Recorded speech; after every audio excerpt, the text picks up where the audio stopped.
This week on RSBANDB Update, we cover the Essence of Finality and the Brooch of the Gods. We look at the top-end PVM use cases and changes to the PVM meta. And then, where should you use the Brooch of the Gods? We also talk art, stories, and music nominations for the Golden Gnomes.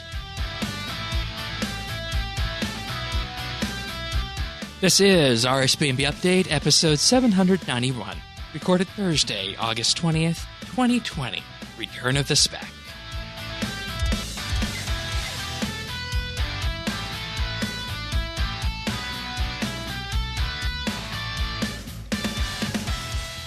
Hello, everybody, and welcome to another episode of RSBANDB Update. We are here this week. We have a kind of a PVM update that's actually a crafting update in disguise, if you can call it a crafting update. Two new pieces of jewelry. Of course, we're talking about alchemical hydrix with that, and, very powerful stuff. Very powerful. So to talk about these two new items is David, our resident PVM expert. Welcome back to the show. It seems like we're having you on more often than not this year. Yeah, that's true. There have been a lot of very small PVM updates that have had significant impact this year, I feel like, but because we haven't had a huge one, but we've had a lot of little ones. Yeah, and who says PVM's left behind, right? I know that was a sense last year that the folks were trying to say, but nonetheless, we're going to get to the Essence of Finality and Brooch of the Gods in just a bit. We also, of course, have patch notes, and we're going to go over the nominations for the 10th annual Golden Gnome Awards and provide some suggestions of who you might want to nominate with that. And, of course, your questions. Those of you guys watching on video, and maybe you guys might hear this difference. Guy over here. Yeah, I'm getting to you. Just wait. Okay. I'm just getting it to you. Just wait. You might notice that we have a bit of a different setup going on here, but I'll elaborate more on that. You're all thrown off, aren't you? Shane? Yeah, I'm all thrown off. And I mean, if you guys are hearing this at the usual time, then that means I was successul. So yay for me on that. But of course, you just heard Tanis there. Tanis 79 in game. Welcome back. What's up, Shane? Sorry, I jumped the gun. I thought like you forgot me. I'm like, whoa, is he serious? No, I thought that's what happens on Western context. That's what happens on Western context. Okay. I am Shane12088 in game, and you can find David on his main at Cabrew as well. So you ready to just dive right into this and talk about this? How are you feeling this week with this? Because you got these extra Reaper points as well. This week with this update. Yeah, bonus you got Reaper extra points. Reaper points with it, yeah, too? 50% bonus Reaper points from the 17th to the 31st. Well, hot damn, and it's kinda. That's for everyone. That's for everyone, though. To be clear, that's not like you don't get that for wearing the amulet or something. No, you just get everyone gets that for the next couple weeks. That's what the poor people get for the next 2 weeks. That's what the poor. Hey, those Reaper points are worth a whole lot, though. Yeah, they are now. They are now, of course, with this. We detailed the alchemical hydrix jewelry a bit last week, but just a quick recap on this. 117 invention needed to create the alchemical hydrix stone, requiring 1 hydrix, 50 fortunate, 50 refined, 10 precious, and 2 rumbling components. Of course, for those who don't PVM, rumbling is going to be the stumbling block. And for everybody out there who does clues, well, you're having a pretty good week this week. What did you say that fortunates were up to? Fortunate components? You can slow buy most of them for between 1.7 and 1.9. But I think if you're selling them, you could easily get, well over 2 mil per fortunate. If you're willing to slow sell. There you go. So that's how skillers can, of course, benefit from this update with fortunate components. And one way we'll talk, of course, about Brooch of the Gods, the skilling brooch/pocket item after. But, the Essence of Finality, a recap on how this works for everybody. It is a new item that is an amulet, and when you equip it, you get to use a special attack that you have fed to it. I think the bonuses are, I think it's 56 to each combat style, right? That you get. That's correct, which makes it the second best in the game. Of course, the best being the ornamental version, which is 59. Okay, so a little bit on top, right? So, yeah. Now, this does, of course, combine the benefits of the Amulet of Souls and the Reaper Necklace, which, is a good feature in itself, because previously, you could only choose one of those to wear, right? Which one of those would you choose before, the Reaper Necklace or the Amulet of Souls to wear? Mostly dependent on if you have 100% accuracy, obviously Souls is better. If you have below 100% accuracy and you didn't use too much food, then the Reaper Necklace was better. So it's just case dependent. But now you get the best of both worlds. You do. If they had stopped at that and given it nothing else, it would still be an incredible item and worth the price of admission. If it had no other effect, that would have been good enough. Yeah. So now comes the big questions here. What do you think would be best to feed to the amulet to get as a special attack? Well, first of all, let us not forget that you get 500 crafting XP for making this item, which I think that's the real.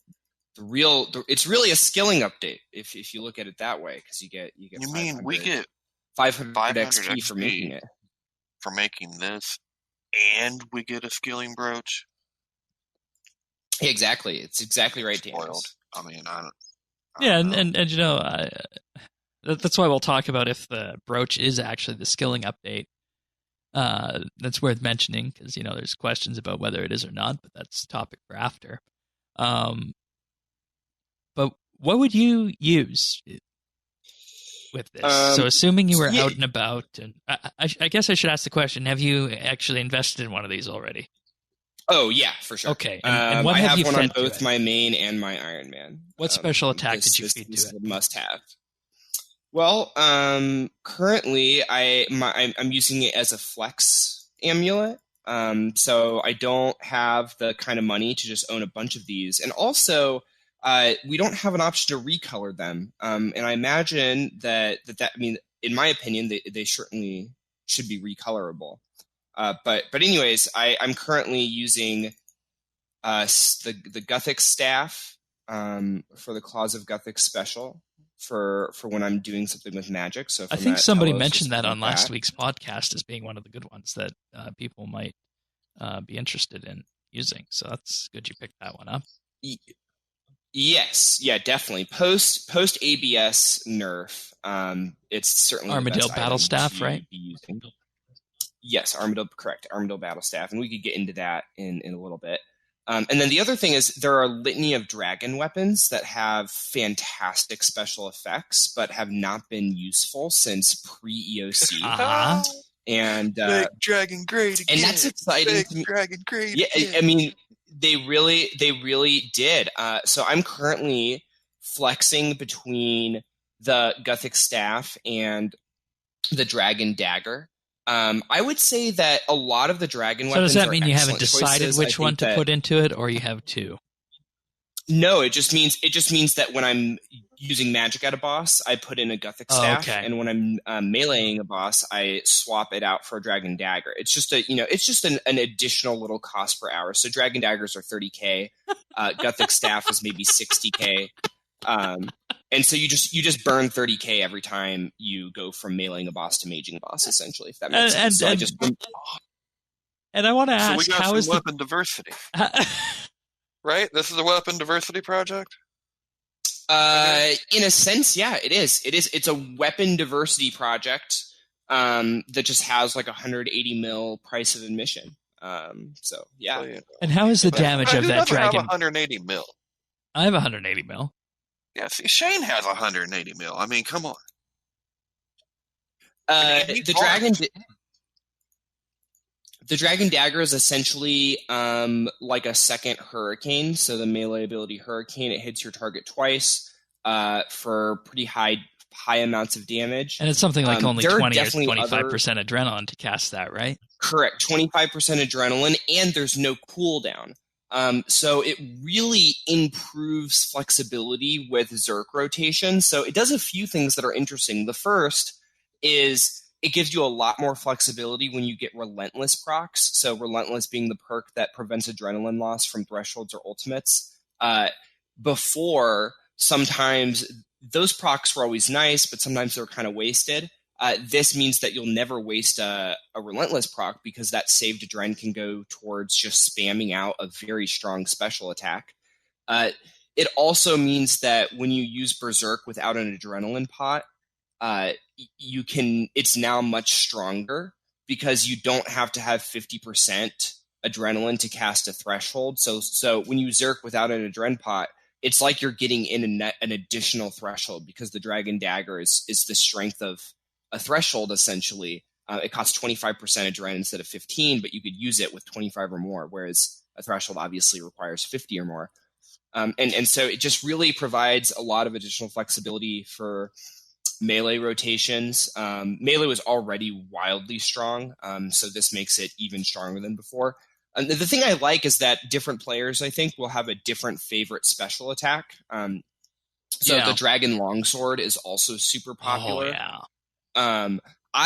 I'm not as big of a fan of the Dragon Longsword because how are the damage numbers on the Dragon Dagger one at tier 92? I assume you're operating. So without Berserk Aura, with tier 92, the Dragon Dagger special it's over 2 hits. The reason I like it is because you'll never risk wasting damage by hitting way above 12k or way above 15k, depending on if you're using Grimoire. It's about 15.5k at max without Berserk Aura. So it's 15.5k if you cast it 4 times. No, once. Oh, so 7,500 damage each. So you do...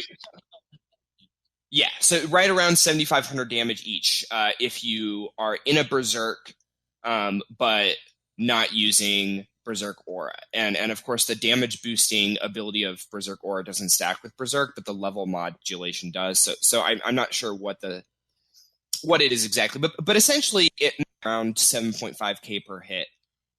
So it's just a less hurricane because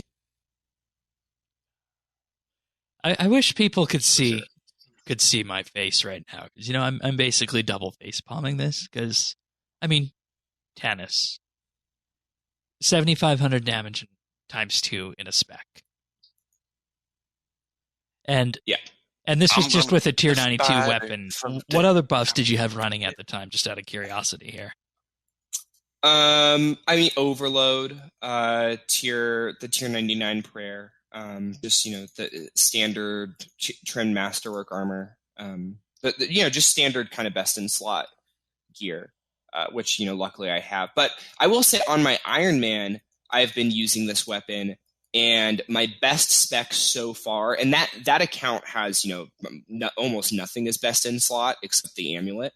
That's actually my only best in slot melee item on my Iron Man. I hit a 7.2, 6.9 hit at Araxor today with my Dragon Dagger special attack. So even without best in slot stuff, and that account has regular overloads, and the tier 95 prayer does not have tier 99 prayers yet. So even if you don't have a lot of the really high tier stuff, a 14k special is pretty gigantic, I think. Well, I think our postulating last week that this is going to be a new era for power creep has been, all but confirmed with this. Oh yeah, certainly. And like I said, the Dragon Longsword is also a great choice. It does between 50 and 360% ability damage over 1 hit. I believe it could hit 15, close to 15k with a single hit, and there, some people might prefer that. I kind of like the 2 hits of the dagger. It also just has kind of an old school feel. Right. I wonder Dragon if the Dagger prices of these are going to special go weapon up of choice in 2010. because I can't imagine they do because you buy them in the shop. Okay. Because I know I have a ton of Dragon Like, Longswords sitting from Saren Spirits and whatnot. Yeah, I mean, because you could buy them 10 at a time in 10 shops. at a time. All right, fair enough. Yeah, from the guy near Heroes the Guild. waterfall. Oh, you could buy it from there too. And then the Dragon Daggers you could buy for 30K a piece. Right. From the Rosello, something like that. I know it starts with an R. He's just northwest of the RD Lone-Stone. Yeah, and then there's but Dragon that's Dagger. the reason I remember that used to go to the Lost City for those ones, or Dragon Longsword. Yeah. The Dragon Mace is also really good. So that's another option for people. And there's something to be said about the Dragon Halberd as well. It's a little weirder to use because it puts your cleave on cooldown, which is your strongest basic, of course. But it could hit multiple enemies in a cone in front of you. So there could be some AoE situations where you'd want to be using the Dragon Halberd potentially. Yeah. But the point is just that there's just a lot of flexibility. My guess is there'll be some sort of a Dren dump record rotation with Dragon because claws are the highest hitting. Yeah, I was going to ask about those. The potential ones, but they're 50% adrenaline. Yeah. So 50% is just way more than 25. So it's not that good for everyday situations. But my guess is that there'll be some record-setting kills where people exploit the just immense power. One thing, and I want to bring this up, and it's been said that this is in discussions internally if they're going to keep it this way. But if you have a lucky weapon, say a lucky Godsword, you can just pop that Godsword in and then reclaim it. And you can effectively, with that, say you have a lucky Armadil Godsword, you get free lucky Armadil, or you get free Armadil specs on that, then you can rotate it out. Yeah, I was actually going to mention that next, because the Saradomin Godsword is fantastic for a lot of Slayer situations. You just pop that on a Revolution bar. Say you're doing Salawat Ox or something like that, or Creatures of the Lost Grove. It's not as strong as the others because it's 50% adrenaline instead of 25, so it's not really like a bossing weapon. Although you could use it as a bossing weapon if you want to just like kind of very casually do God of War Dungeon 2 kills. Like I could see it being awesome at Hellware, for example, or at Grigorovich. A lot of people kind of struggle with Grigorovich slightly. I think that it improve casual kills a lot. Shane? But really, like, it's awesome for Slayer. So my hope is that they'll keep it that way. Because essentially it's just it takes it completely becomes unviable if they take away the lucky one, because it's like 10 mil for a Sarah Godsword, and so you would basically have to commit to purchasing an amulet just to be a Slayer amulet, and I just don't know that it's going to be worth it to spend 180 mil for an item that's basically just for Slayer. Like, I don't know when. No, I wouldn't ever do that. make. I think that's pretty but silly. Right, exactly. But right now, it heals on average. It heals you for like 4K and restores most of your prayer. So it just makes Slayer tasks. It basically turns semi AFK Slayer into click once every 5 minutes Slayer.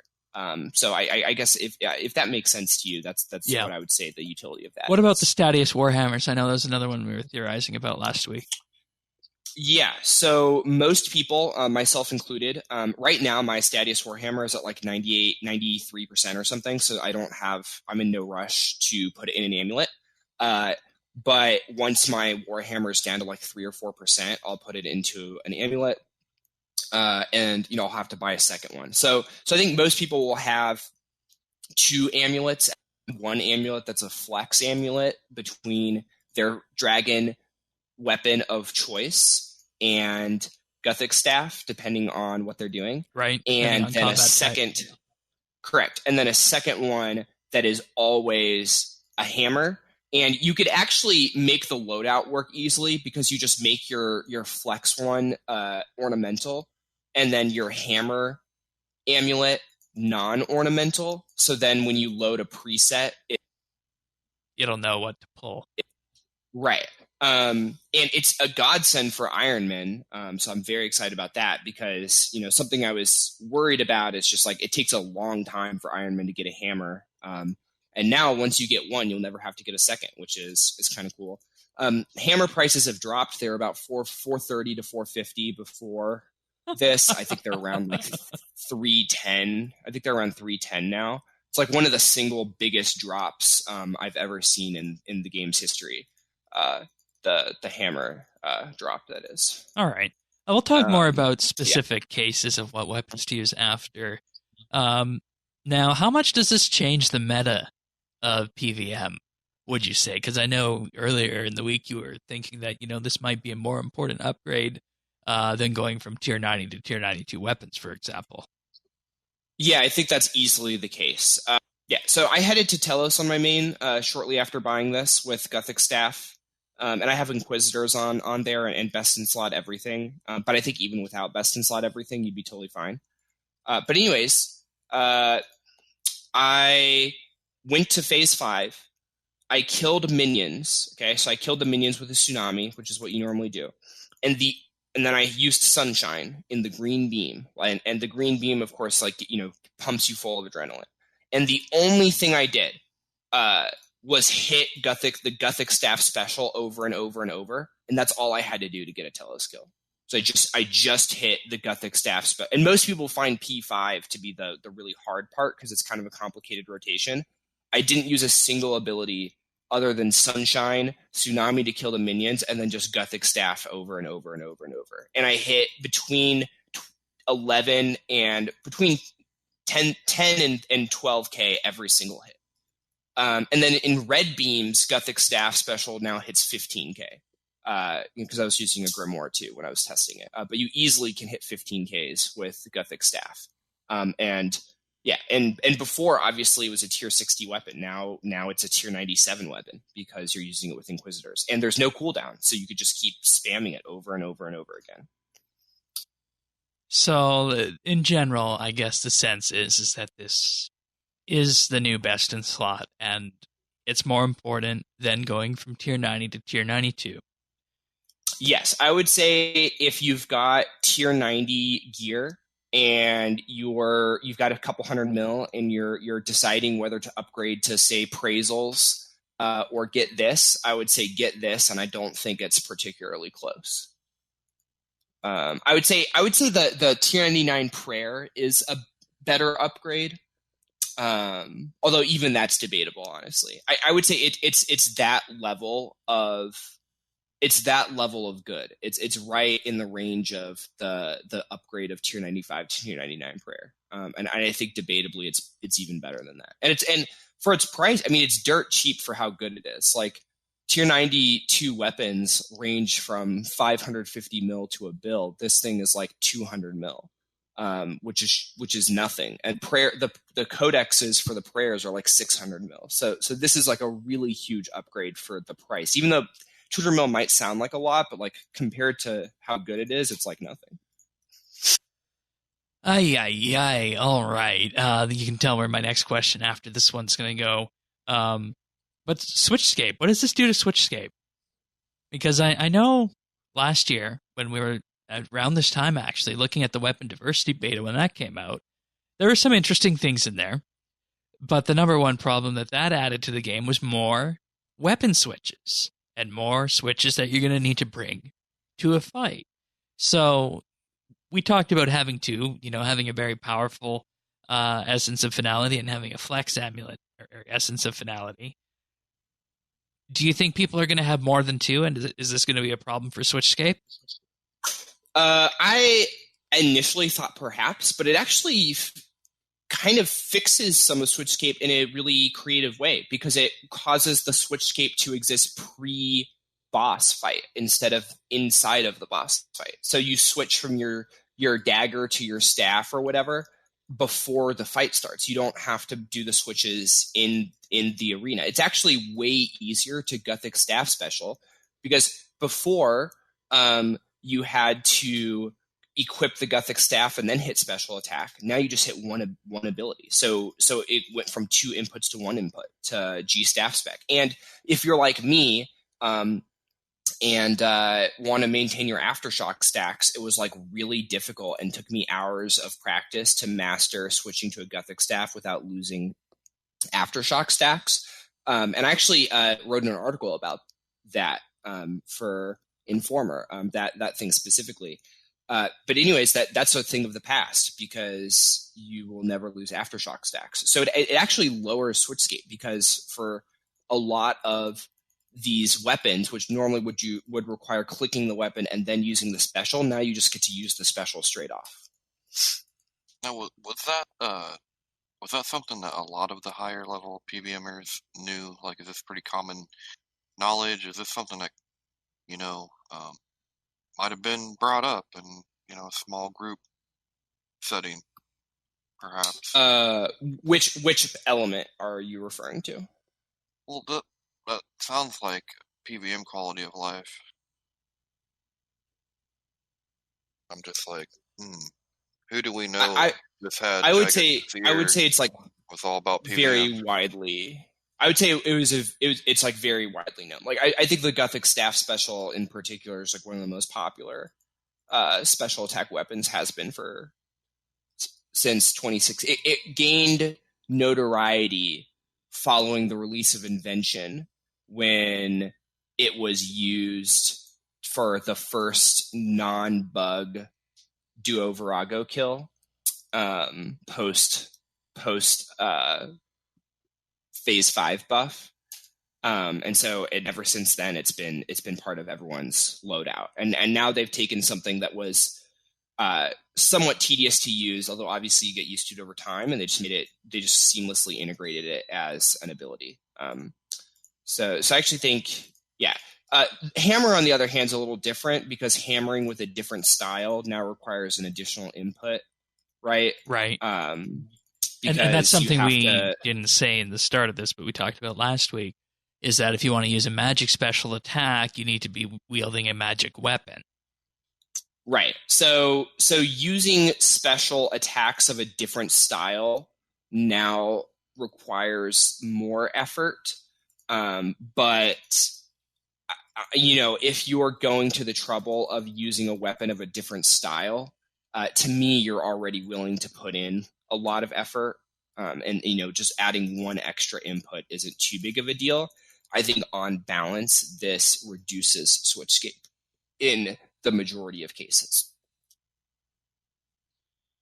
All right, that's not the answer I was expecting, but that's a good thing.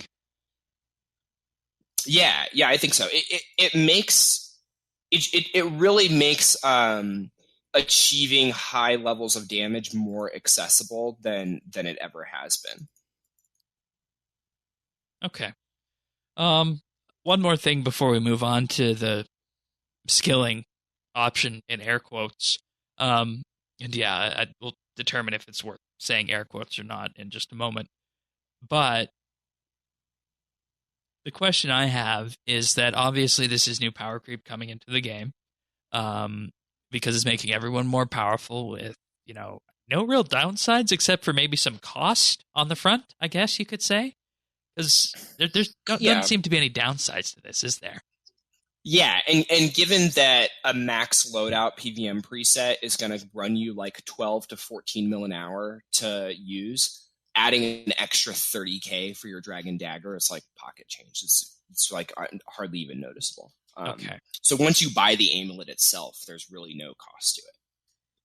Well, you do have to recharge it with Hydrix. Oh, that's true. You're right. It actually does have a cost, but they changed it from a Hydrix charging it twice to charging it 4 times, right? Yeah. Or 5 times, or was it 5 times? You would have had to use it 5 times, and I think they're taking it down to make it less. I don't know if that's in game yet. Yeah, that'll probably be in the coming week. I think it is. I think they cut the recharge cost by more than half, I think. Yeah. So it's really not that, given how good it is, it's not that bad. And like I said, even if all it did the Amulet of Souls and Reaper necklace and increase style. Like if none of this weapon spec stuff even existed, it would still be worth the cost, in my opinion. Yeah. All right.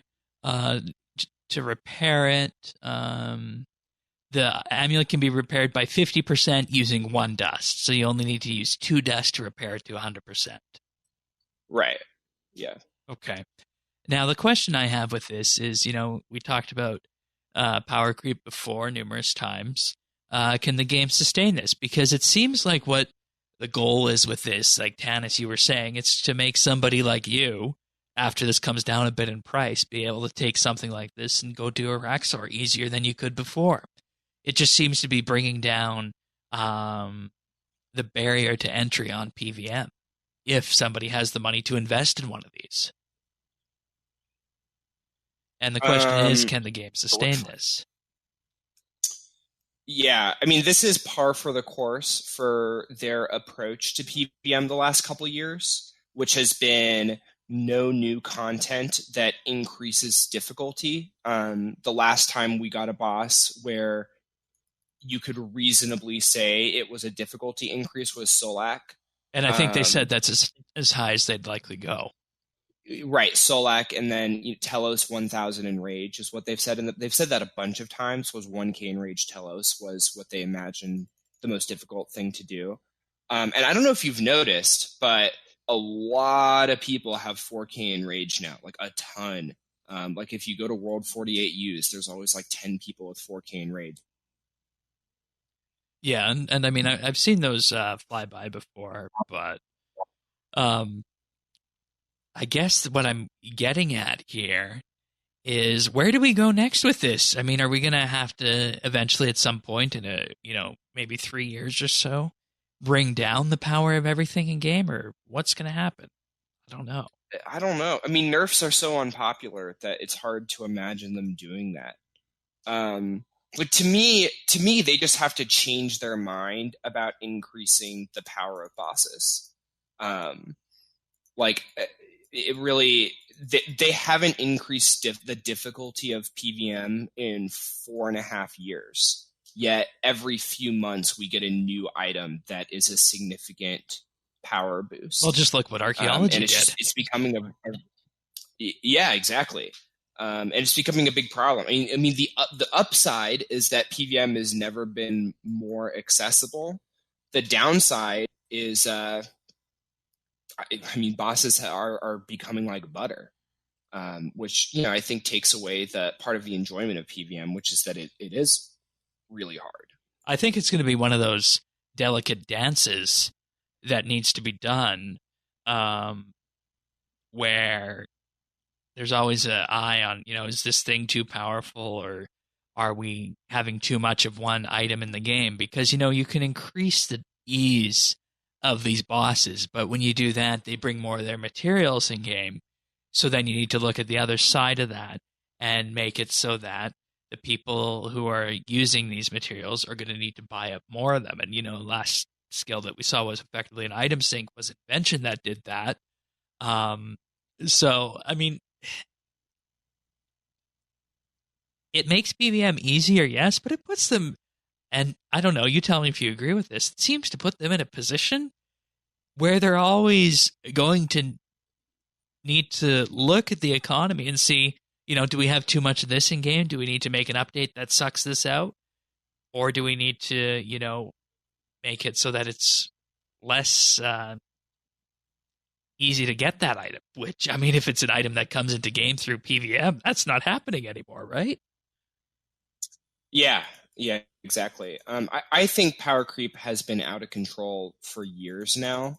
I don't think this is the straw that breaks the camel's back, in the sense that like the camel has like 14 broken vertebrae already. Like breaking the 15th, I don't think makes that big of a difference. I think we're already, power creep is already so overwhelming that it just, I don't know if I'm like communicating my point clearly, but basically I think that the cat's out of the bag on power creep already, so it's kind of whatever. I think the only solution at this point is to either release much more difficult content or significantly nerf some things, and I don't think either of those are going to be very popular. All right, we'll leave it at that then with the Essence of Finality. Tannis, you have anything else regarding this powerful amulet? Maybe not overly so broken. I just want to make so Yeah. What you're saying, David, is there's power creep. Yeah, Okay. but I think that's like, I don't think it's power creep that makes. I think that the situation was already so bad in terms of power creep that it doesn't really matter that much. Like, I think we're past the point of no return anyways, so have at it, I guess.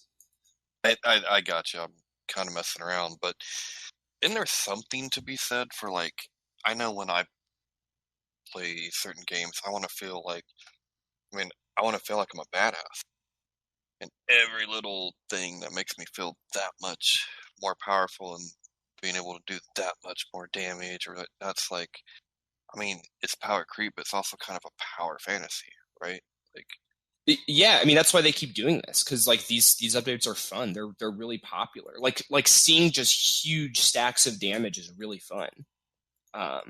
Like even the Armadyl Battle Staff bug, which we didn't really explain.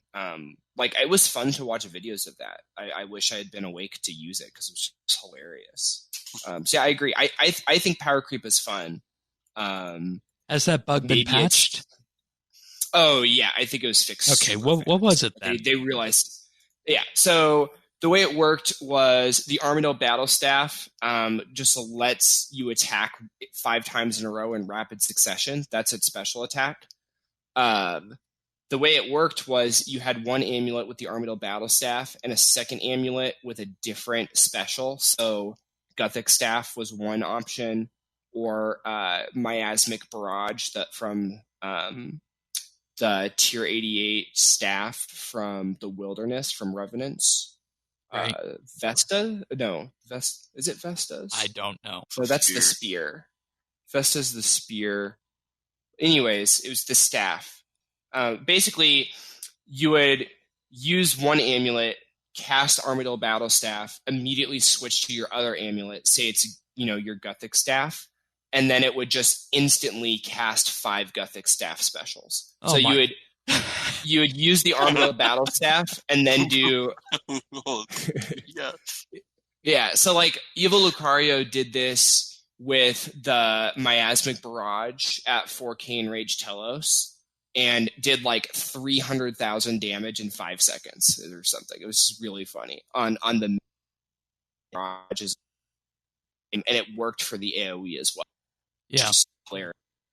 Rapid fired a special for like, and for no adrenaline cost as well, by the way. It wasn't like it was 5 25% charges in a row. It was 5 Gothic Staff specials at once for no adrenaline cost, or for the cost of 1. Yeah, and we're also forgetting about the fact that this amulet has the passive effect of allowing Soul Split to have a 50% chance to heal 25 to 50% more. It also increases the base damage reduction, protection and deflection prayers by 10%, which gives them a 60% total reduction. Okay, so I totally forgot to mention this. Do y'all know about like the Berserkers? How like the Berserker relic is the best relic that makes you do more damage if you have lower HP? Yeah. Okay, so I was taking such little damage at Telos that I turned off my protection prayer to purposely let him damage me, because he couldn't hit me hard enough because of this amulet. So I wasn't able to take advantage of my relic because the boss like couldn't hurt me. So that was really funny. So what enrage was that at? Relatively low, like 300, 400, that kind of range. Obviously, at like 4K, this makes a big difference. But also, like, camping high in rage at Telos got hugely easier.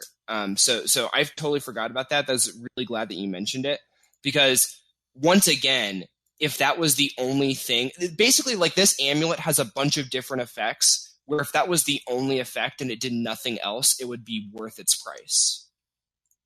And that's one of them. Like, I think if the only thing it did was make the Amulet of Souls effect stronger, that alone would have been good enough. Yeah, and you mentioned that, and that's why I'm calling it very, very powerful. So yeah, that's super, super. I totally forgot. Super important you mentioned that, because that is a huge buff as well. Yep. All right, let's talk about the Brooch of the Gods, the skilling side of this, because there is that side too. I don't know if allegedly. I don't know if anybody feels happy about this one. Recapping this, you can store up to 1,000 of each urn in the brooch. Portable skill station effects are twice as likely to trigger. Skill distraction effects are enhanced. And divine blessings can occur, which give you invention components. And the skilling distraction effects are a XP boost for Artisan's Workshop pipes, a ceremonial sword XP boost, Deep Sea Fishing Hub XP boost, Chronicle Fragment boost when hunting, 20% chance extra to receive Bird's Nest and Divine Eggs while woodcutting. Fire Spirits will have their rewards increased by 25%. Rockertunities will get a +1 multiplier, and Sprite Focus at 100% will get a +1 multiplier as well. And those are the crickets in the back room, folks. 140-odd million for that. Yikes. You ever seen Goodfellas, Shane? No. You never seen that where Joe Pesci walks in the room? You've seen it, David, right? I mean... yes, yeah. Continue. This is what... where Joe Pesci, Gillian, just walked into a room and got hit. We got whacked, Shane. We got whacked. That's something also related to the pick of the week later, as I've been told as well. But close enough, Shane. Close enough. Oh. Dude, what is up with this? Like this? It also provides a +4 prayer bonus. Well, hot damn! I can put away my Dragon Rider cape now. Shit. See, Shane, never ever trust the Cambridge Mafia. Trust nobody. Last week he said, "In Timbo we trust." No, trust nobody. They just marched you in a room and whacked you. More free overloads is nice. That's good. I don't understand this. Like, I don't know why they were afraid of making it really good, because they clearly had no fear. They were just like, but it was like, it provides 4 uncommon or rare materials of a single type. Yeah, I mean that's kind of cute, because like if you're going for 5.4 all, no, just hear me out for a second here. If you're going for 5.4 all, it's worth buying, because my guess is it'll come close to paying for. Well, better at that price. Yeah, so like maybe if you bought this amulet and then you skilled for like 500 or 600 hours, then like it'll probably pay. How much is it? I don't know, 140s? Like 140-ish, yeah.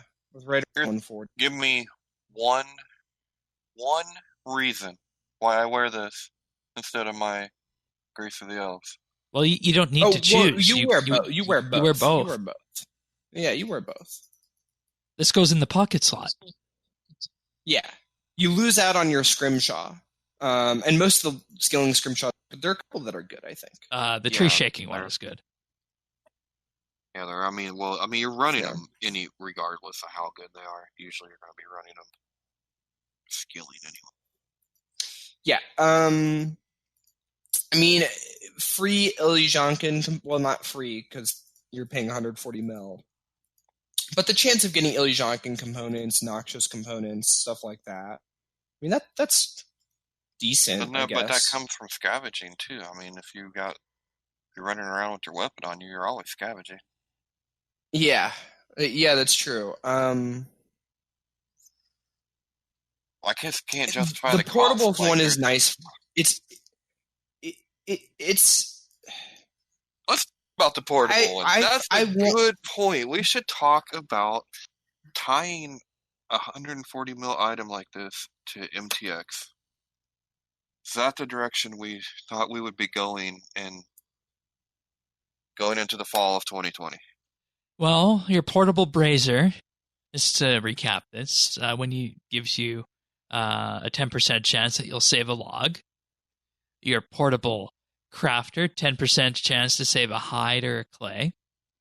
Your portable Fletcher does similar things. The portable range gives you a 5% chance at not burning food, which, I mean, I don't know. Or, sorry, doubling it. Which, I mean, okay. Portable sawmill? Eh? It saves you some... Oh, the sawmill. Yeah, you're right. Just kidding. The Herbler one, all types of potions. 10% more Herblore XP and a 5% chance of creating an extra potion. But yeah, and you know, we talk about this, of course, and the microtransactions side of this, and you know, I think most people buy their portables on the Grand Exchange, so somebody else is bringing them in, so it's really not that big of an issue for me. But you know, this is kind of like last week's update with the portable workbench, in that, you know, this is something that could have been, you know, fashioned into some kind of distraction and diversion with the portable workbench. You know, go make some flat packs at some point around the world, and it changes every 20 minutes for a buff on XP, and the chance of doubling it. I mean, you could have something like that in game as well. Now, the question, of course, is that, do you want to tie this into these kind of treasure hunter items that are sitting on top of skilling, when you could have done something else with this, you know? Could have made it brought in through skilling. Like, this, by all rights, portables probably should be an invention item at this point, right? Yeah. Obviously. It's shocking that they're not, right? Yeah, no. And if that was the case, then I don't think it would be that bad. And I mean, and obviously, Shane, you're right. When it comes to like the economy and stuff, most people are going to be buying their stuff through the exchange. Yeah. I get that. I don't think it's a big impact there, but once again, this gives the appearance. It's the wrong appearance. You're giving people the wrong impression when you do little things like this. Like, because this is a kind of a little thing, but when you didn't give us anything else, and this is the best thing on the new jewelry for the brooch, naturally your attention's drawn to it, right? Like, yeah, and then you go, and you know, well, this don't look right. Remember skilling offhands? I'm trying to find the doggone. Let's see. Where'd that? Oh yeah, that was something that Shawnee prototyped before I left, but it hasn't been. Well, apparently, he took it with him. He took some thumb drives. He pulled a Snowden or some shit. We're gonna see that come over. Bethesda or something's gonna be having like skilling offense to the Elder Scrolls.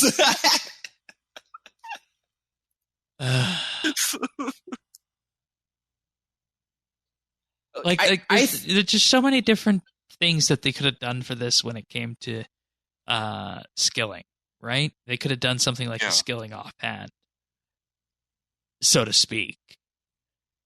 But instead we get this, which, I mean, sure, it's interesting, but really? I don't know. I think it's interesting. I just feel like it was a bizarre choice to me to make all the random buffs to making skilling distractions better.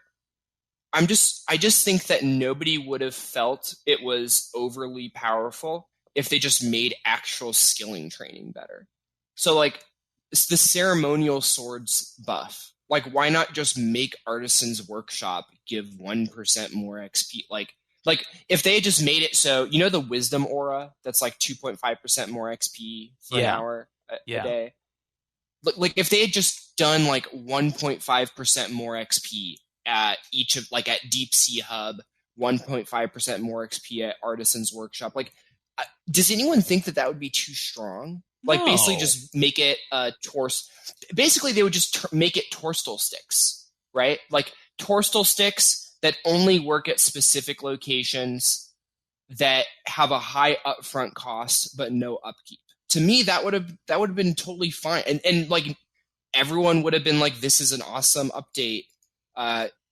Maybe it makes skilling easier, but like, you know, I don't know. Like, I just think it could have been way better, and it would not have been out of balance. I think that's the problem when you think about maybe they were worried about a certain audience on the skilling side who are like, it's almost like they fear the PVM and they disdain the skillers.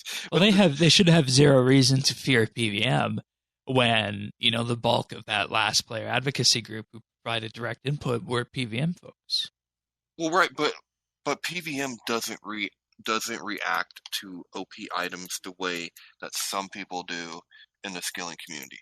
Like, they will throw, holy shit, it's too fast, the rates are too high, and those are people in the skilling community, you know, whereas I don't think David hears a lot of that.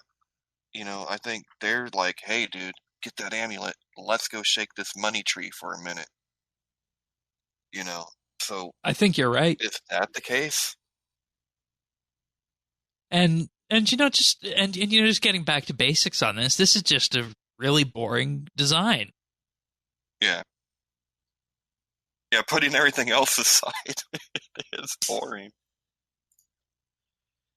It also should have just not been pocket slot. Like that was just a bad choice, I think. Well, they couldn't interfere with Grace of the Elves. See that? But and if they did that, then they have to interfere with Luck of the Dwarves. No, they just make it a quiver slot.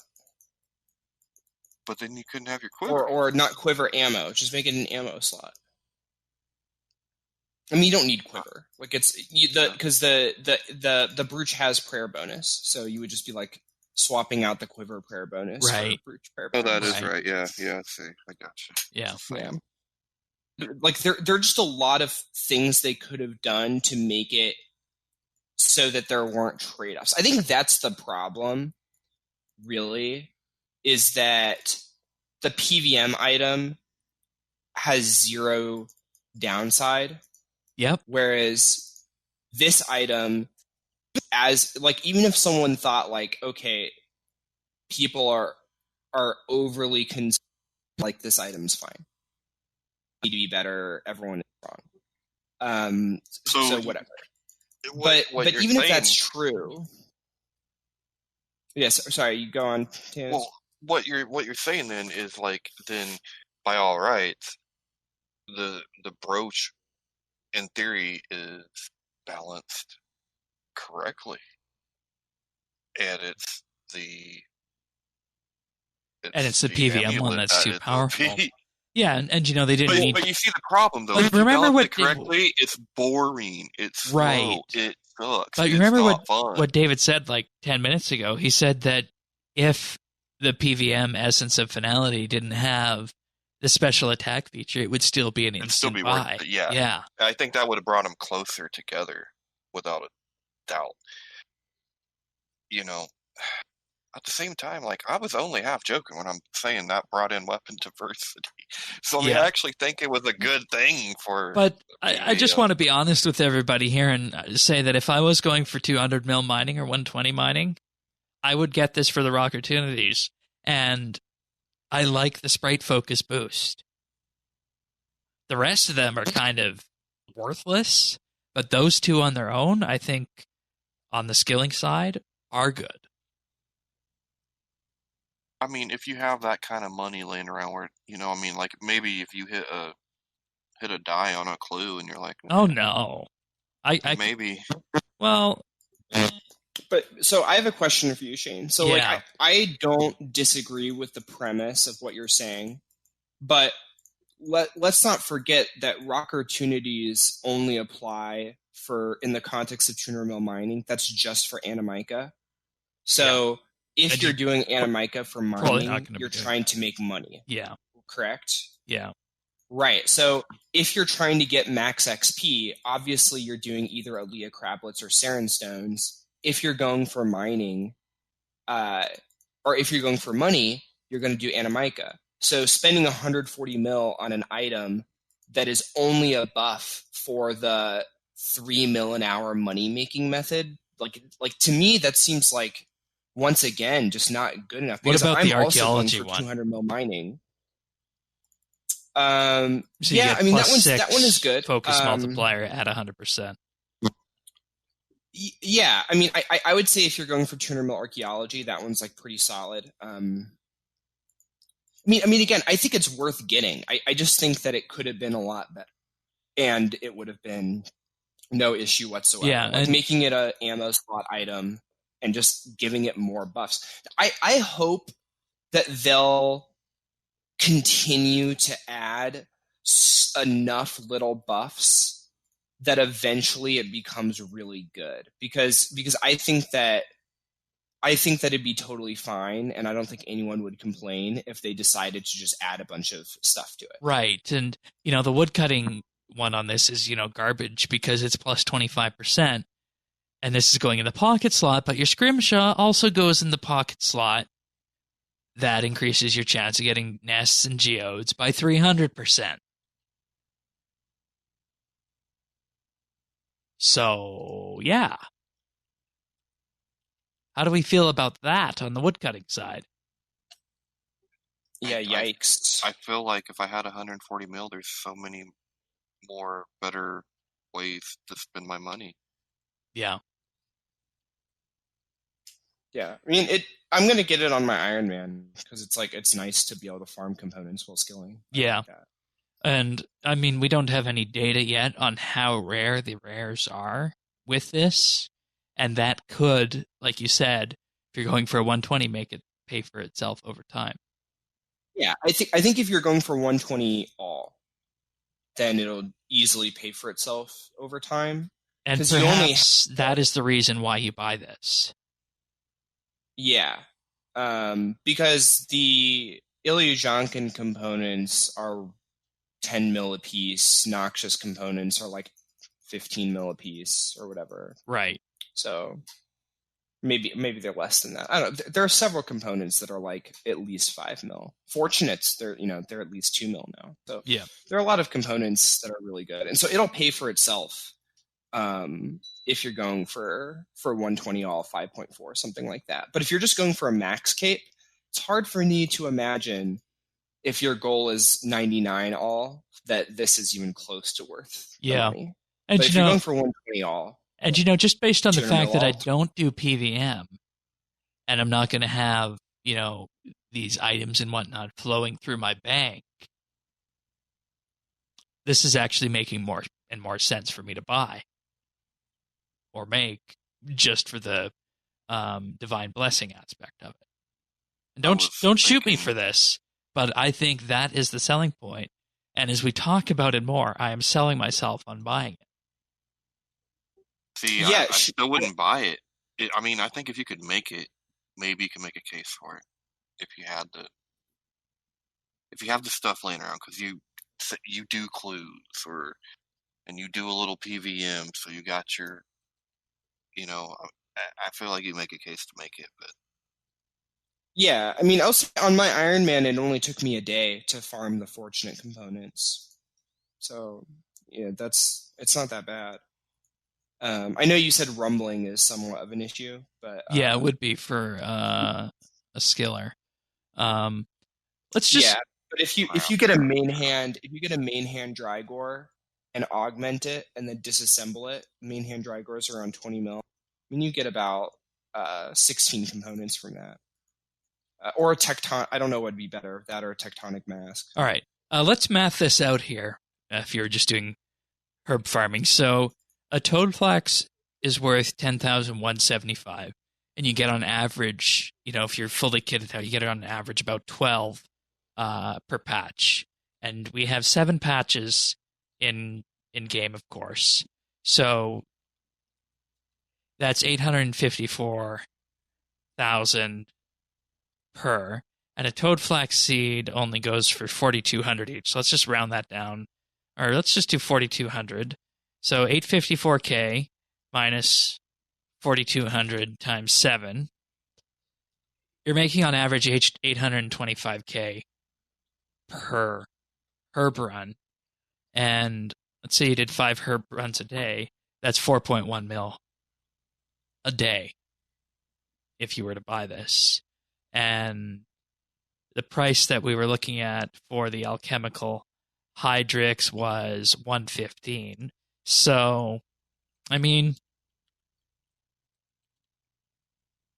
if you really wanted to, I mean, you could farm this in 3 to 4 weeks, based on how things go. Literally farm it.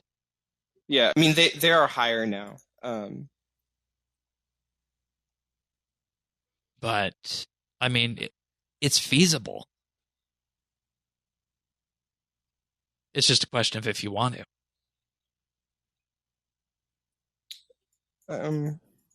I think if you're going for more than one skill to 200 mil, and if it's a gathering skill, it definitely makes sense to buy it. Yeah. Because doing a couple 100 hours of fishing, woodcutting, mining, whatever it is, it'll pay for itself. Now, the problem is that if you're a skiller only, what are you going to do with those Ilijankin components? What are you going to do with those Noxious components? That's the issue, though, Shane. It's like, yeah, it's not like you could sell them on the Grand Exchange. Yeah. The only reason that they're good is that they save you money on a best-in-slot perk, but do you even care about the best-in-slot perks? Probably not. And we know how easy it is now with archaeology to get the old best-in-slot.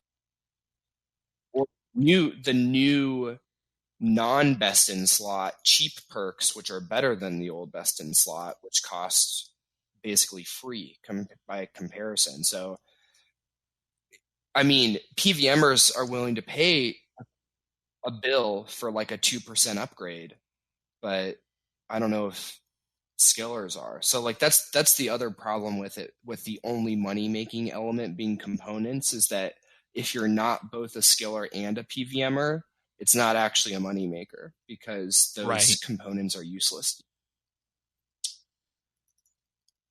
So it sounds like if you're looking for a way and you're primarily a skiller, but you're eventually looking to, get some of those best in slots, and this could help move down the cost of those. But if you're just a skiller, I mean, you're probably better off saving your money, I guess. So, all right. I don't think there's anything else I need to say on this. I think we've challenged our assumptions, and what we have found is exactly as we were anticipating on this. In some cases less so. We were thinking that the Essence of Finality would be a little bit more broken than it is, and we kind of knew that we really can't find a use case for the Brooch of the Gods. So I'll ask the listeners out there, if you guys do have a use case for those, let us know. I think I'd be interested to hear that. How about you guys? Of course. I mean, I want to end it off just because, like, I think this item is good. I just think that it's too balanced, and I think that, I just think that if this had come out on its own and we hadn't gotten the amulet, I think we're having a different tone in this. Yeah, you're entirely right on that. It's being tainted by what we saw previously. It's been a while since there's been an update that's been massive for PVM, and skilling got kind of shafted. And I feel like that bitter taste is like coming back up. But just because like that hasn't been the case the past couple of years, I think skilling updates have been generally awesome. So this is the first time in a while where I've had the feeling like, oof, why'd they do that? Yeah. I think in they've been doing an All right. I would call it a good update just because of the finality. Yeah. I mean, the finality makes it a good update in of itself. Yeah, you're entirely right on Brooch that. is And you know what we good. can do with that? Like the very fact we, as people who are, let's just say, beginner PVMers, could have something to use the Essence of Finality for. Once we, get the cost of it around our heads, that makes it a good update. It's a good update for all. We're just going to have to keep doing that power creep dance as we move forward in time. So Hopefully we can creep up there close enough so I can kill something before it gets nerfed or what have you. Yeah. All right. Let's move on to the patch notes for this week. A couple of changes for the mobile client. A new setting has been added which enables the multiple item drops interface to appear for single drops. So the drop log collector, if you want that, I guess. Since we can do that on desktop. You enable this in the loot system menu found within the item drops menu and check to always use loot inventory. For desperate measures, you must now be in the encounter to start a wave during the Dino Stampede. I think we talked about that as being an issue when we were talking about the quest over the past few weeks, so that's good. Carapac now faces the player when addressing them. Saren will no longer appear outside the heart after the completion of desperate measures. Customization-wise, lots for how we dress our characters. The pith helmet will no longer cause certain sections of selected hairstyles to appear patchy. Male characters will no longer appear to have a hole in their head, while combining the assassin walk override with the Priftina's noble hair. I love patch notes like these because I love random bugs that people find. I think that's so fun. Yeah. Patches at the back of the female character's Firewatch legs have been filled in. The DeathCon t-shirt will no longer change your skin tone. Wearing the Shadow Reef diver outfit with the Nautilus torso will no longer cause small orange polygons to appear on the player's skin. Close-cropped hair no longer clips through the blue beret. The lion belly will no longer leave an opening in the body area, and the Shadow Dragoon helmet will now move at the same time as the player character's head. Now on to other fixes for this week. Mandrith's chat head has been updated and the static effect has been removed. After collecting all the required ore in Doric's quest, you'll now be directed to Doric himself, not the Dwarfen Mine, as the next step of the quest. That's an interesting one, considering how old that quest is. Wonder when that cropped in. Updated the skill guide tooltip for the invention charge drain reduction to state that the reduction does not affect invention devices. Changed wording and formatting of pop-up messages while attempting to enter a full world or leaving the queue to enter a world. The Globetrotter's outfit set can now be used once again to complete emote clues with items kept in hidey holes. Yay, that's very important this week. Updated the description of the magic shield bow special attack. Tuska's Wrath now properly deals damage to the Firewatch. Disguised robbers in the heist minigame can no longer be identified by hovering the cursor over their models. Ooh, that's interesting. I guess that's that object outlining that we got after archaeology came out. It's no longer possible to walk into multiple rocks inside the Araxide Hive. It's also no longer possible to duplicate clan vexes and clan cloaks by continuously giving them to a fellow clan member already in possession of these items. Sammy's left eye is now correctly displayed without stretching after completing the fight arena quest. You'll also no longer float when walking over a bridge in the Troll Cave north of Berthorpe. Players will no longer be able to keep building big game hunter hotspots after dropping the required item from their inventory. When loading into a sinkhole dungeon, your action bar will now correctly correspond to the attack style you'll be using, assuming you have your action bar binding set up. David, is this a feature you use, action bar bindings? Definitely. Okay. Fixed an issue with missing bloodweed and elder seeds in the seed aside configuration panel. And the big one, this was hotfixed last week. Iron accounts can no longer interact with portable workbenches. Wild. Oopsie daisy. What? We learned that one on the round table, didn't we? We did. Mm-hmm. Which is yikes. That's a big oops.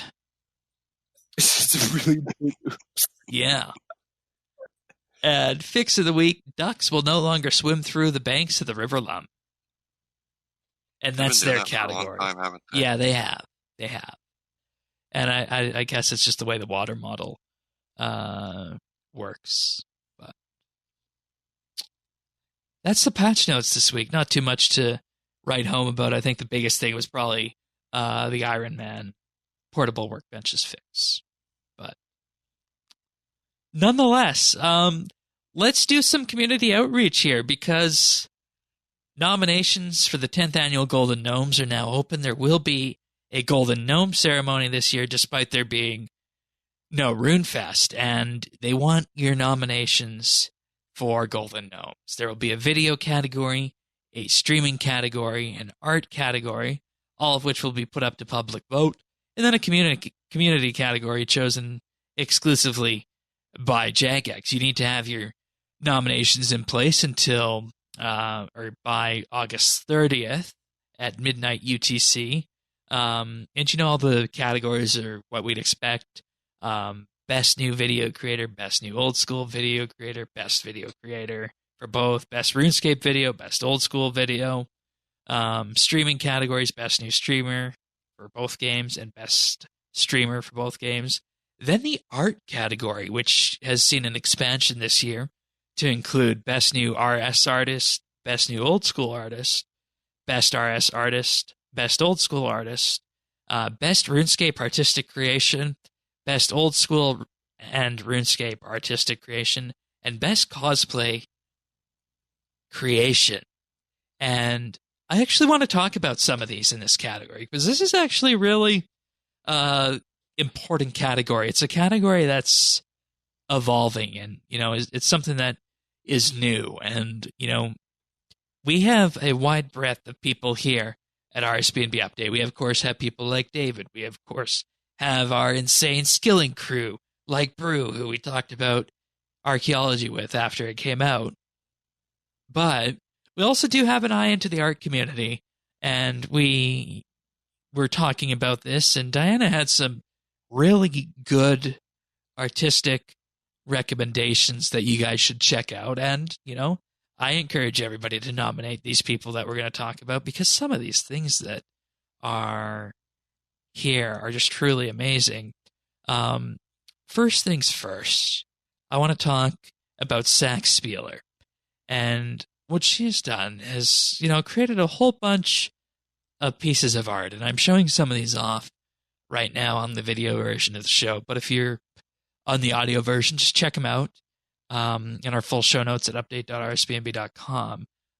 Truly, truly impressive pieces of work here for this. So, if you want to nominate Saxspieler for this art, or perhaps even for, cracking cosplay back at RuneFest 2019, you can do that as well. And, I have to say that some of these things that I've seen in this category are just truly astounding on this. And, I think the thing that people always think of when it comes to the Golden Gnomes, and you guys can correct me if I'm wrong on this, is that everybody always focuses on the streamer, right? The streamer who gets the best PVM streak, or the streamer who does the most absurd thing in old school RuneScape. But the art community is something that we really don't hear too much about, and I think it's important to put a big, big focus on the art community for this. What do you guys think? Absolutely. I'm really happy that you're using your platform to shout them out, because they do incredible work and are a really big part of our community. So thank you for doing that. Yeah. And, big credit to Diana for sourcing these artistic pieces and showcasing them to the world on this. So once again, that's Zach Spieler for Best RS3 Artist, and writer too, who's been active in the art community for many years at this point. So just if you want to see what pieces she has put together, just check it out at update.rsbnb.com. It'll be in the show notes for this episode. Next, we also have a musical composition, which would fall under Best New Artist. And, we often think of art as just being graphics or drawings or paintings, right? But we can also do that for music. And that's precisely what Gawky has here. A whole bunch of artistic, original RuneScape compositions here. And we're just going to have a listen to some of these right now.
That piece was called Memories of the Nargun, which of course is Guthix's original people.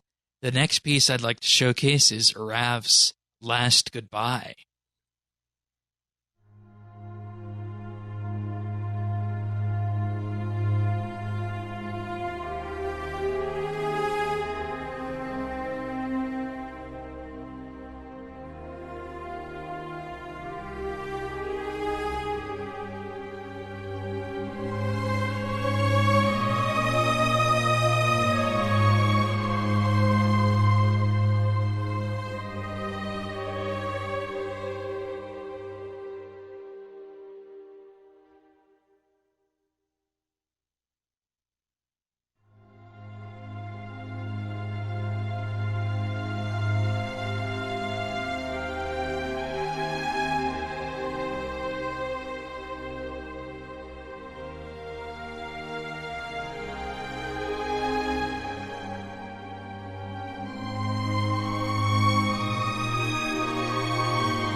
And the final piece I'll showcase is the God Wars Epic Orchestral War composition. This one's really interesting.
and that was Gawky's epic orchestral war composition. Goes on for about another 2 minutes or so. So there's right there 3 original pieces of RuneScape music composed by Gawky, who you could nominate if you so choose to as one of the best new RuneScape 3 artists. And the third one that we'll highlight is another in the best new artist category, Chaos Elemental, or otherwise known as Probably Writing on Twitter, who has written and you guys ready for this? Who has written a 140,000 word project telling their story on what the World Guardian is and what the World Guardian has got up to in RuneScape so far. So that's effectively a novel right there. So there's 3 very good choices if you guys are looking for people who you want to nominate. 2 for the best new artist and 1 for best artist and best cosplay. So if you want to see any of these or listen to any of these again, just check them out in our show notes at update.rsbnb.com. So that's who I'm going to be nominating. If you guys want to, feel free as well. Right on. And, as we mentioned, everybody always focuses on the video, but I think focusing on the art side of it is something that's really going to go a little bit further to just add a little bit of extra spice into the Golden Gnomes. For sure, and I mean, this may be the first time I've ever heard of a writer. Or even a musical composer for Golden Gnome, right? Yeah. Me too. That was beautiful to listen to. Like, really, just great. I'm gonna do some more research about this. I would have never known about this had I not listened to this just now. Yeah, and links to all of these people you can find in our show notes at update.rsbnb.com. So give them a follow, give them a nomination, and we'll see what happens when the Golden Gnomes take flight. I think they're doing them in October this time. Let's see. When are you doing these, Jagex? October 4th is when the voting phase closes, and the Golden Gnomes Awards live stream will take place on Saturday, November 7th. So, November. Alrighty then. That's it for RS stuff this week. We're going to move on and wrap this show, but before we do that, I'll just take a moment to thank our Patreon supporters for this episode. This week, I'd like to thank Brock H., Cameron, Cass, CGB900, Christian S., Diana, Duramax, Jade Gizmo, Jade W., James W., Jason S., Joe M., John P., Kyle, Mr. Ling, Nora, Rastafa, Samantha R., Stab Eve, a new arrival, welcome aboard, The Naked Captain, The Lion, Tom V., and Zant. Thank you, all of you, for your support. It truly does mean the world to us. And in case you're wondering what this is all about, this is about our Patreon, where you can support the podcast if you choose to at patreon.com/RSBNB. For as little as $1 a month, you get a special mention in our show notes and early access to our show notes, as well as, of course, funding the cost for hosting and production of RSBNB Update. For $3 a month, you'll get a special VIP rank and a special mention at the start of the month and access to high-quality stereo AAC versions of the show if you want to hear those audio samples that we played in full fidelity there. And for $5 a month, you'll get a shout-out each and every week and gain exclusive access to the outtakes that we use to make the clip show at the end of the year. And in case you're wondering what else we do our monthly bit. We just put one out last week on Old School, which was absolutely fun to record. So if you think you're going to find that interesting, or any of the other 23 or so monthly bits that we've done, just check all those out for as little as $1 a month. We also do Inside RSBANDB Update, which is an interview with one of our hosts or producers and just take a bit of an inside look at how they do RSBANDB Update and what they feel about our operation here. Then, of course, we have the Roundtable, which we hosted last weekend during Double XP Live. We had a bit of a brief discussion on Double XP, Desperate Measures, and what was going to be coming in game going forward. And, of course, Movie Night, which this month will be chosen by Earth. Time, date, and movie for that will all be posted on patreon.com/RSBANDB. And, in talking to him, I think he's probably going to choose something like the third Austin Powers movie or White Chicks. So that's likely what we'll be watching with Earth at some point before the month wraps up. But of course, time and date will be posted at patreon.com/RSBANDB. That's also where you can learn about so much more of our monthly bits and just support the podcast if you want to take that one step forward and provide just a little bit of enrichment to your RSBNB update experience. So once again, thank you to everybody, and we look forward to seeing what you guys choose for our next monthly bit. That old school one was fun. Thanks so much, everyone. Thanks, everybody. All right. We have 2 questions this week. First one is from Mr. Ling. What would be the best in-slot weapons for each style to have in the new amulet? And what would be a budget option for those who can't afford the expensive stuff? And we'll turn this over to you, David. Best in slot for each style. Yeah, so I think we already talked a lot about both Magic and Melee. Fortunately, the best in slot for both Magic and Melee are pretty cheap. So Dragon, Weapon of Choice, or Gothic Staff. For ranged, however, a little more expensive, I would say best in slot probably Eldritch Crossbow, because you can use the Eldritch Crossbow and utilize that with other weapons. So like you could use your Eldritch Crossbow spec and then SGB spec or something like that. Budget option though is Magic longbows are actually really solid. In certain cases, dark bows are really good. There's definitely going to be some really cool record-setting videos with the dark bow special because that thing hits like a truck, but it's a lot of adren. So I would say Gothic Staff for Magic, Dragon Weapon of Choice, either Dragon Dagger, Dragon Longsword, or Dragon Mace. My preference is Dragon Dagger, but I think you can make good arguments for the other two. And Magic Longbow. And a Magic Longbow is, of course, like close to nothing. I would say that would be your best bet for each of the 3 styles. Yeah, and the Magic one is also, it's really interesting because the way you put this out, your best in slot for Magic and Melee is the same as the budget option. Yes, it is. Yeah. And for range, the Eldritch Crossbow thing is so insignificant that even people with just like huge amounts of money, I just think it's silly. I think a Magic Longbow is a perfectly good selection, and I think those are what, 2K at most, 1K, yeah, 5 GP. Basically free, right? So yeah, I think in this case, high upfront cost, but then incredibly cheap upkeep. And here I was thinking we'd be seeing things like Azaros Godsword or Saren Godbow or Stadius Warhammer. I was wrong about that. No, well, Stadius Warhammer is a different case. That's a money saver because they're like 400 mil, and having a second amulet with your Stadius Warhammer is actually a cost saver because you use your Stadius Warhammer like normal. When it gets to 2-3% charge, pop it into one of the amulets, and now you have infinite special attacks for life. I didn't mention this earlier, Shane. I'm sorry about that. But something interesting about this is it makes it so instead of having to choose whether it's worth the cost to use a Stadius Warhammer, now you ought to use it constantly all the time because it's essentially free after you've bought one of them.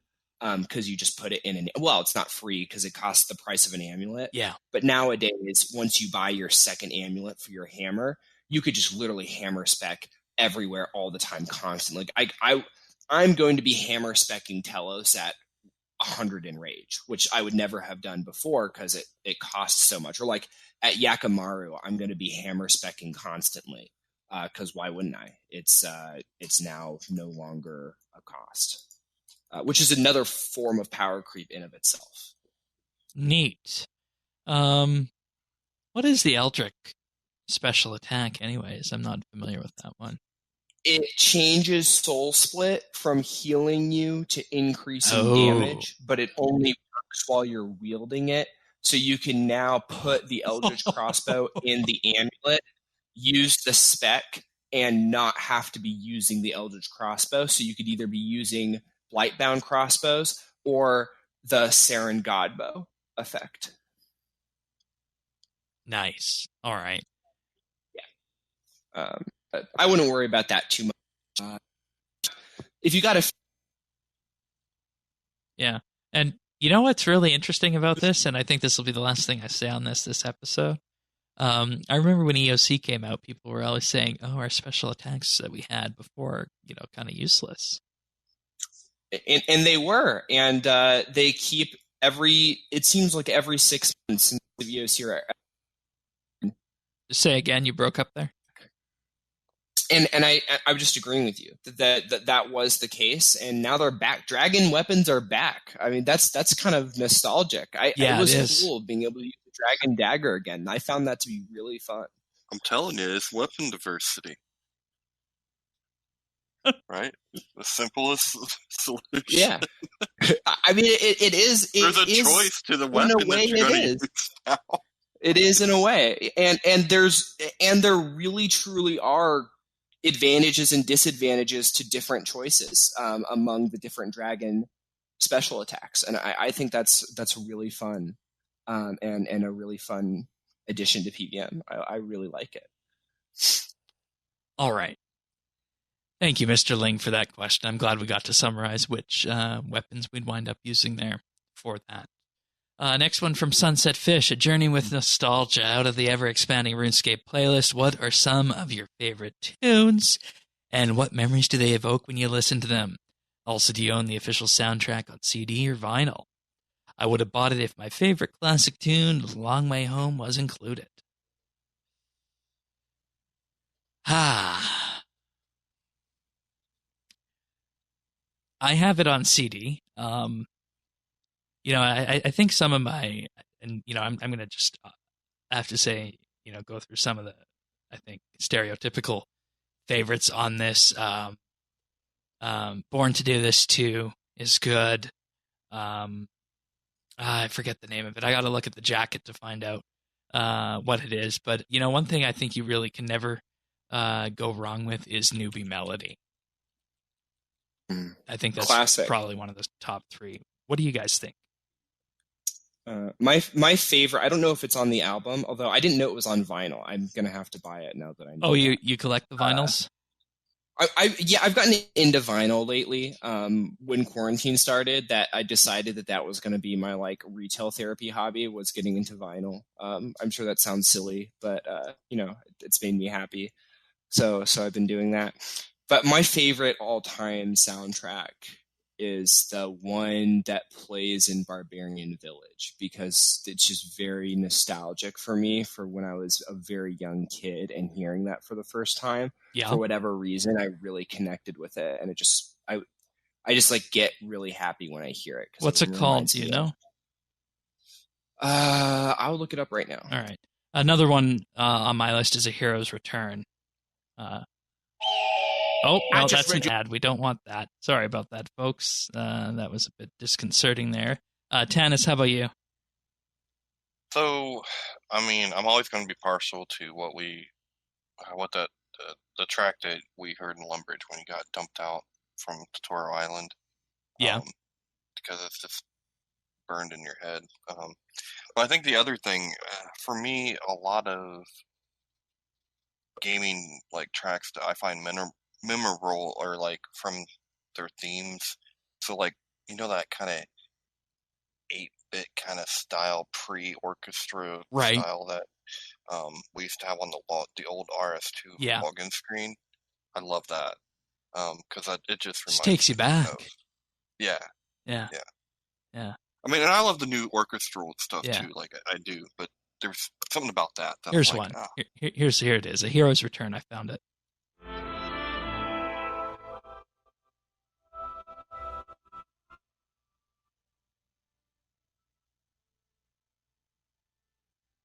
And the interesting thing is about all these orchestral pieces, we heard these at RuneFest 2018. Played live. That would have been. That's cool. It's beautiful. It's like Lord of the Rings sounding to Yeah, me. and you know the only downside of it is, of course, it was playing in a convention hall, which isn't the best place to play this kind of music, but it was good enough. So The track I was referring, it's called Barbarianism. I'm not sure if it's on the original soundtrack classics, but I don't know that that one's my favorite. I'll have a look about that. And one really good thing about what Jagex does with all their music, it is released on the original soundtrack classics disc. So if you That's want to awesome. pick that up, they don't hit people with DMCA takedowns who use these musics. Oh yeah. Yeah, we've all heard this one, but I didn't know what the name was, of course. Yeah. That was the first time I remember. That's like one of my first RuneScape memories was going to the Barbarian Village, and I just thought that soundtrack was amazing. And while we're on the topic of soundtracks, the Desperate Measures soundtrack is out, 13 tracks. Available on Spotify and all of the music streaming services out there. So if you enjoyed Desperate Measures and you want to hear some of the exact tracks that we heard during that quest, you can find those on your favorite music streaming service now. It doesn't appear to be on YouTube Music yet, but it's definitely on Spotify and Apple Music. So, and of course, Mod Raven's favorite one was in there, his Take Over the World theme as well. So, the fact they're putting out all these on CD and then they're letting content creators use these royalty free is just excellent. Whereas you look at some other game companies out there, they will DMCA you if you use their game music on their videos. And it's just so nice that Jagex doesn't do that. So thank you for that question, Sunset Fish. I'm glad we all got to have a bit of a chat about what we enjoy hearing from the RuneScape soundtracks when we pop them open. So thank you for that. And if anybody else wants to send questions in, you can do that by emailing questions@rsbnb.com. You can also leave them on Twitter by sending us a DM or just mentioning us. Or you can post on the forums Monday or Tuesday of each week. Just visit update.rsbnb.com/ask. All right, we're going to wrap the show up now. But just talking about our Double XP Live Skill of the Months, we have, not much action in the Herblore Skill of the Month because, I don't think people want to spend money. Unknown Raptoid won that one with 553k Herblore XP gain. Nobody else wanted to spend money there. And then in the Slayer contest, Unknown Raptoid blew away the competition with 11.2 million Slayer XP. Nice. Way to go, buddy. So congratulations. And did a clean sweep. And of course, we have double XP achievements as well. So I'll start us off. Starting on August 19th, we have Diapolo 10 with 120 Invention, Dog Hawk with 99 Cooking, Mike Strike 3 with 99 Fishing. Then on 17th, we have Chief Snake with 120 Farming. That is Brad, our former co-host of RSBANDB Update from way back when, has made a return to the game and got 120 Farming. Amazing to see that. We also have Isthmus with 120 Invention, also on the 17th. Jammy Jenny with 99 Firemaking. New Hero with 99 Archaeology. And then Nitherios with 99 Constitution, Attack, and Slayer on the 17th. And we have Schnetz with 99 Ranged. Spartacus with 120 Invention. Wang Xing with 120 Farming on the 17th. Then moving on to the 16th, we have Ali the Wise with 99 Invention. Bird is the Man with 99 Attack. Dog says FTW with 99 Hunter on the 16th. Jade Gizmo with 120 Cooking on the 16th. And Jag3 Dagster with 99 Smithing on the 16th. Brief, Shane. All right. Then On August 16th, we have Sergeant Smart with 99 mining. We have T-Mac 187 with 99 strength. We have Tiz Talk Rex with 120 Slayer on August 16th. We have X-Blades with 120 Archaeology on the 16th. We have Birdishman with 99 Summoning on August 15th. Birdishman with 99 Herblore on August 15th. We have Corte with 99 Divination on August 15th. We have Dominant Mexican with 99 Divination on the 15th. We have Arendelle 120 with 99 Hunter on August 15th. We have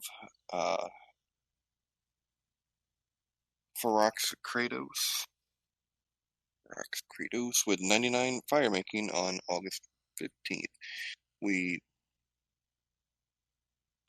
For a second I thought it said Honduras. It does not. Honduras with 99 Constitution on August 15th. Let's see. Izarap with 120 Farming on August 15th. Nice. Spartezcus with 99 Slayer on August 15th. We have the Taffing Spy with 99 Woodcutting on August 15th. We have Ollie the Wise with 99 Agility on August 14th. We have Corte with 99 Prayer on August 14th. We have Deltar Polo with 99 Farming on August 14th. We have Ferox Kratos with 99 Crafting on August 14th. Izarap with 99 Archaeology on August 14th. Lord Dusty with 120 Smithing on August 14th. We have Mike Strike 3 with 99 Smithing on August 14th. We have Seth Eroff with 99 Divination on August 14th. We have Skater Dan Man with 99 Magic on August 14th. Skater Dan Man again with 99 Dungeoneering on August 14th. Oh, so he did. He did do what he was going to do. He said he was going to do after that bit. He sure did. Let's see, and then we have the Lion with 120 Prayer on August 14th. So V Nightshade's got 200 mil magic on August 14th. V Nightshade got 99 fletching on the 14th. V Nightshade got 99 attack on the 14th. V Nightshade got 99 smithing on the 14th.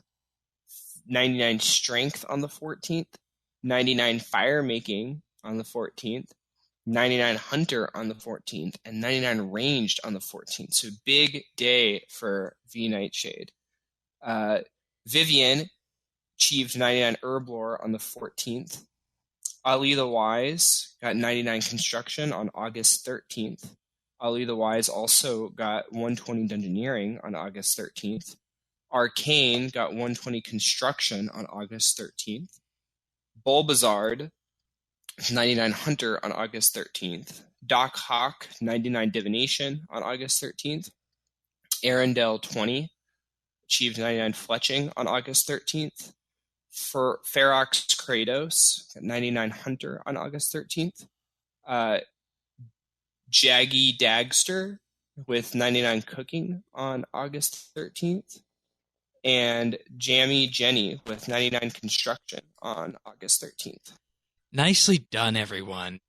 Big boatload of achievements. Very successful all around. I just love seeing these achievements, and I think we've made a point that we always like reading these out, even if it takes a while on Double XP Weekend, just because it's the proper thing to do for our community here. All right, pick of the week. I believe this is a joint pick of the week by you, by the both of you. So I'll let you take the lead. So my pick of the week is the Cardi B and Megan Thee Stallion song WAP. I'm not going to say on the show what Cardi B thinks that WAP stands for. Some alternative thoughts. Worship and Prayer, which is a great one. My favorite Facebook/Instagram meme of the week was a guy who told his dad, who's a pastor, that WAP meant worship and prayer. And the pastor opened his sermon by declaring his need for WAP that day and how everyone in the congregation should seek WAP in their spare time. So that was great.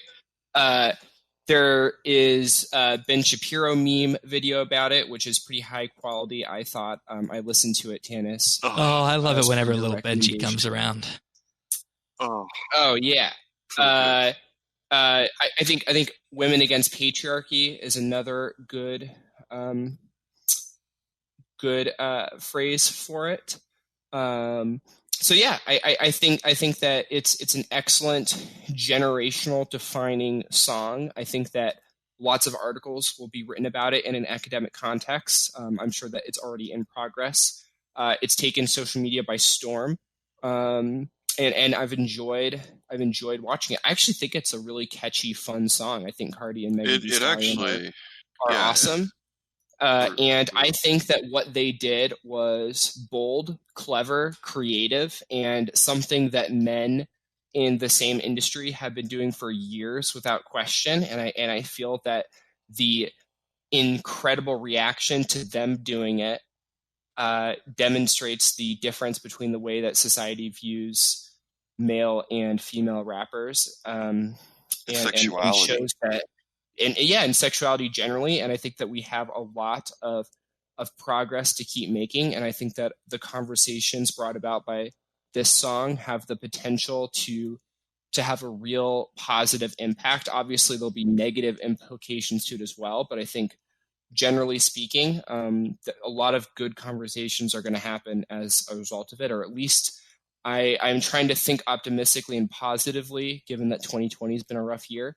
And so I would like to think that a lot of good will come from it. And even if nothing good comes from it, it's a catchy song. It's fun.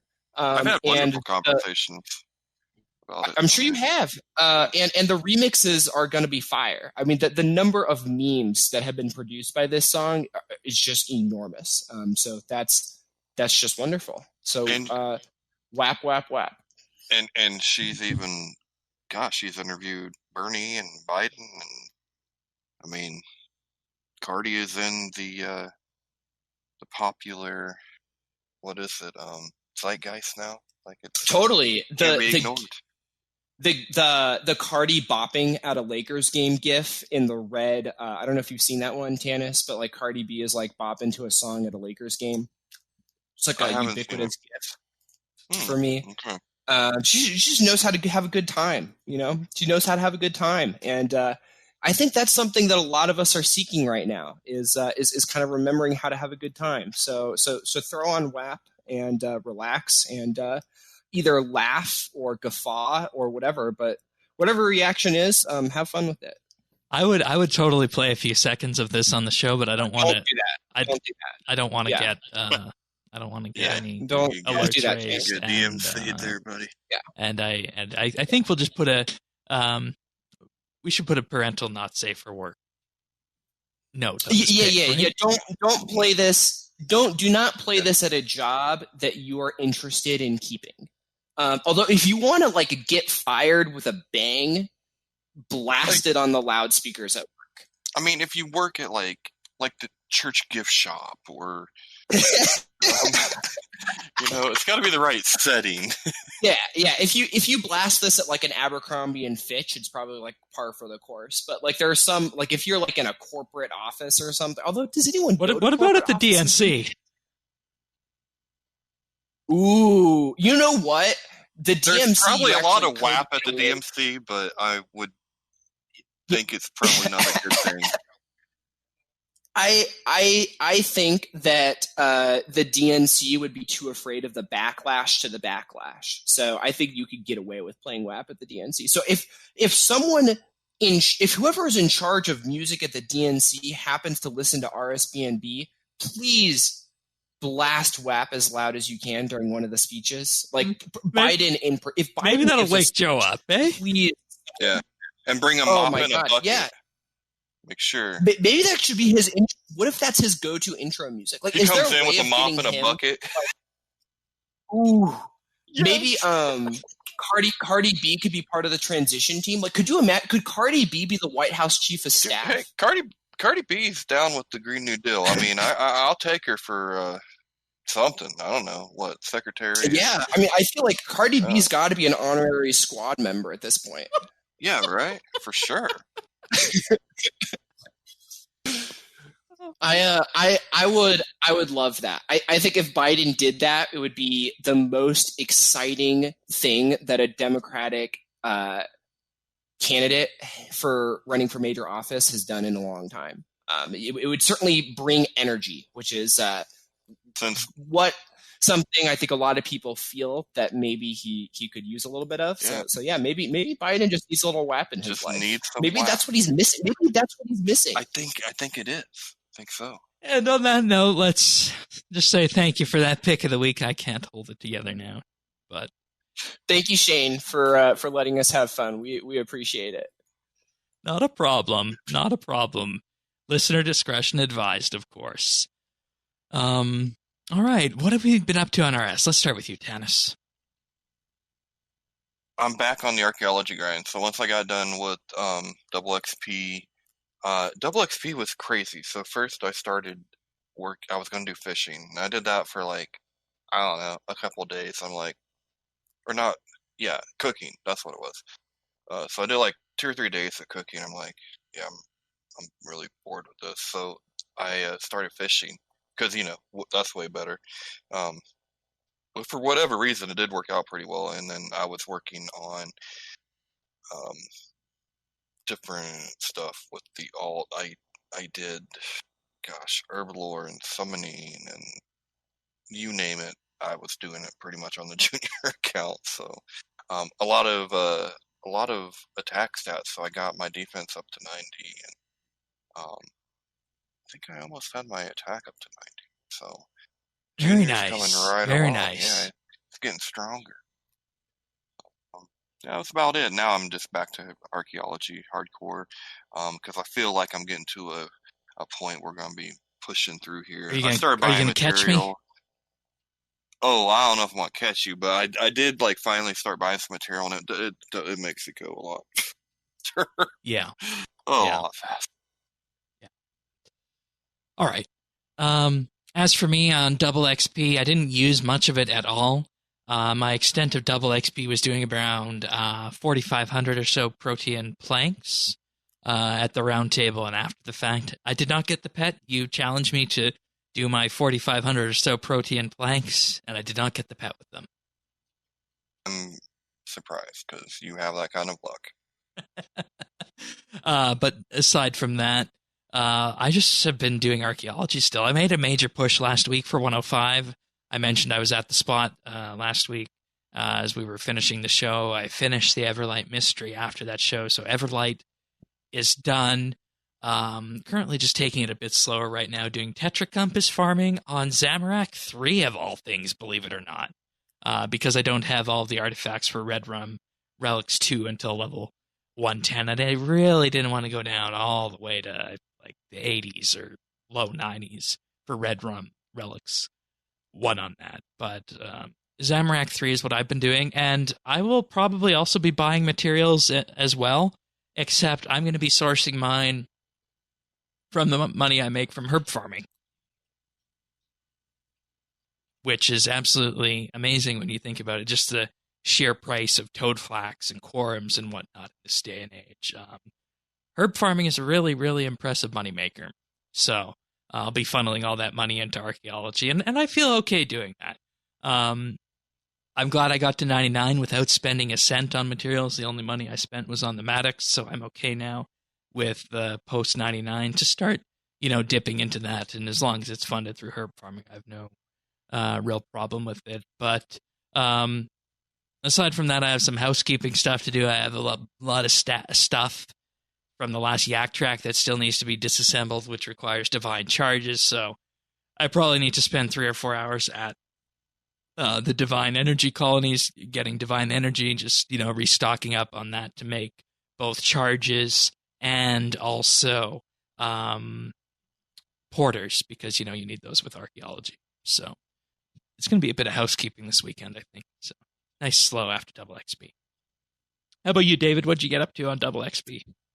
I just want to point out, just for listeners, that you can't get pets while using protein items. Just like. Well, there you go, Tanis. There you go.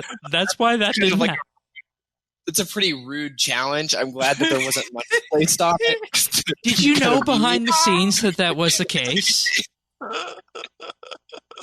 Tanis, did you know behind the scenes that was the case? I plead the fifth. Oh. So it makes sense to me that you did not get a pet from your protein planks. Anyways, I did 120 summoning. I used Fire Titans because I didn't want to spend the money for the Water Talisman one, the Geyser Titans.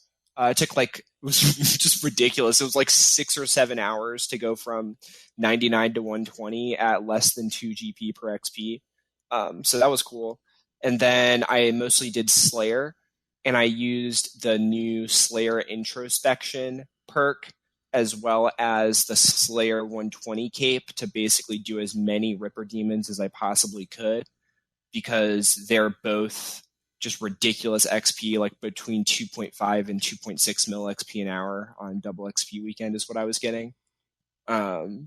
And then they're around 30 mil an hour profit just from the contracts alone, which was pretty wild.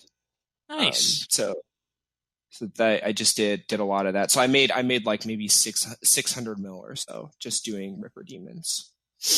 And I imagine those aren't very popular to do on double XP. Hey, Dave. Honestly, I don't exactly know. If you're gonna train Slayer, they're one of the most efficient things to train, but I don't think Slayer's the most popular skill because like Bibles are what you want to do. But I did 120 summoning, so I did one Bible. And then I switched to Slayer. Still good if you're out of, if you don't have to worry about your Bibles, then I've done it many double XP weekends. I've done Slayer. Yeah, I think Slayer is fun to do on double XP weekend. It's right in the middle of the pack in terms of how good it is to do, I think.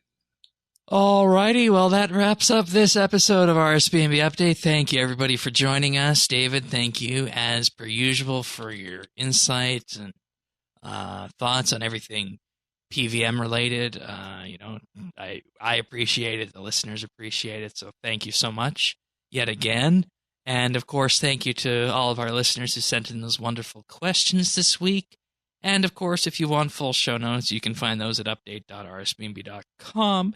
In addition to all of those suggestions we have for who to nominate for the Golden Gnome. So if you wanted to take a browse through those art pieces, the cosplays, the writing, even the music, just check that all out at update.rsbmb.com and nominate those 3 fine individuals. And of course, you can also subscribe to the podcast on a number of podcast listeners out there: Apple Podcasts, Google, Spotify, Pocket Cast, Stitcher, YouTube, practically anything. Just visit update.rsbmb.com/subscribe. So with that being said, we'll be back next week for another episode of RSBANDB Update. Take care, everyone. See ya.